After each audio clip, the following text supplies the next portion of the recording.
Paragraph writing. Paragraph writing is not new for us. We have done this in the years earlier. But that doesn't mean we are experts.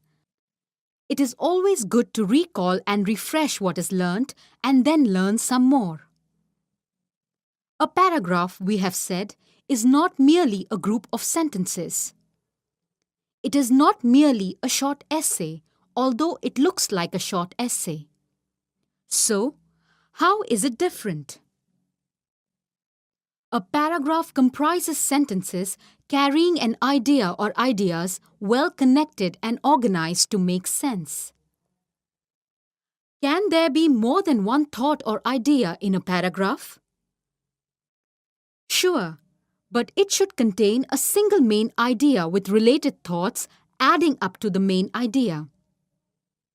When it happens, it becomes a single unit of ideas packed into one idea, and that is a paragraph. The beginning is very important. We begin by thinking the shape of a paragraph. A paragraph, or for that matter any kind of writing, should have a beginning, a middle, and an end. It is good to keep this in mind while planning a paragraph. So here we begin. The beginning should be predictive. What does that mean?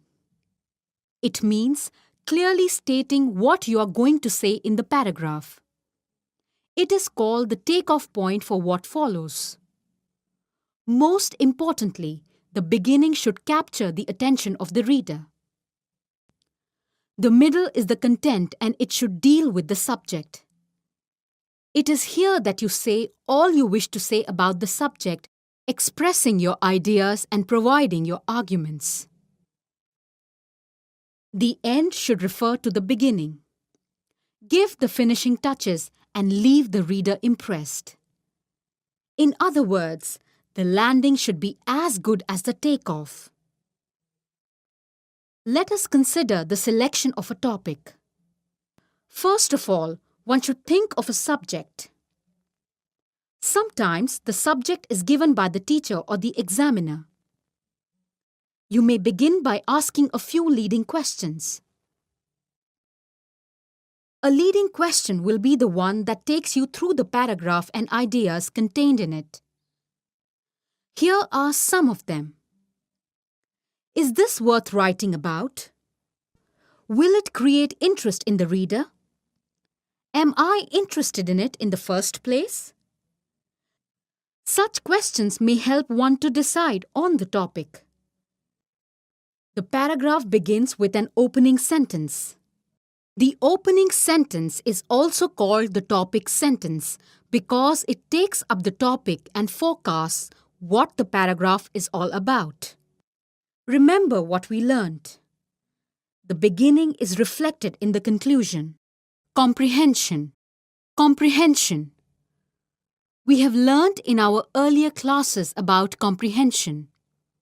We have learned that it is an opportunity for using the different functions of the brain. One part of our brain helps us in memorizing, recalling, and calculating. The other part of the brain helps us to imagine, create, and express our ideas, thoughts, and feelings. We can use these abilities for creative expression. Let us enjoy doing some comprehension exercise. Read the following passages and attempt the exercises based on these passages. The morning mist had not cleared by the risen sun. 32-year-old Sage, who lived in the Dorji village in central Bhutan, set out to look for his cattle that had strayed into the mixed forest of rhododendron, oak and conifer trees. There were no sambar deer or the barking deer to warn of a tiger nearby. The tiger was waiting to catch a wild pig as Sage, carrying a rope and a knife in his hand, walked between the prey and the predator. The prey possibly ran away, and the predator, annoyed, pounced on the intruding human and ensured his end. The body is carried beyond the trail and left bleeding. Had Sergei walked with a branch stick across his shoulders, as he normally would do while moving in the forest, the killer would not have dared to attack, fearing that he had antlers in front and on the back of his head. When Sergei didn't return until evening, his friends and relatives launched a search and found his body just after nightfall. This was the second incident of a man being killed by a tiger in Bhutan. It appears that the first, which happened a long time ago, was not recorded with details. This incident was brought to the notice of some of us 2 years later at the Tiger Conservation in Thimphu in October 2012. We set out to visit the site of conflict and talk to the residents. Depredation on cattle by tigers was reported to be common in central Bhutan. On the drive to central Bhutan from Thimphu, one observed patches of red in the forest canopy as a response to early winter by the Himalayan woodbine and the wax tree. A golden color was provided by maple.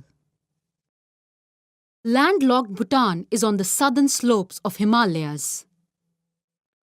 With 80% of its 38,000 square kilometer area covered with forest, the country is aptly named the oxygen tank and carbon sink of the world. National parks, wildlife sanctuaries, a nature reserve, and biological corridors form 51% of the landmass, a figure not exceeded by any other country. Bhutan believes in managing wildlife, with people living within the protected areas and biological corridors.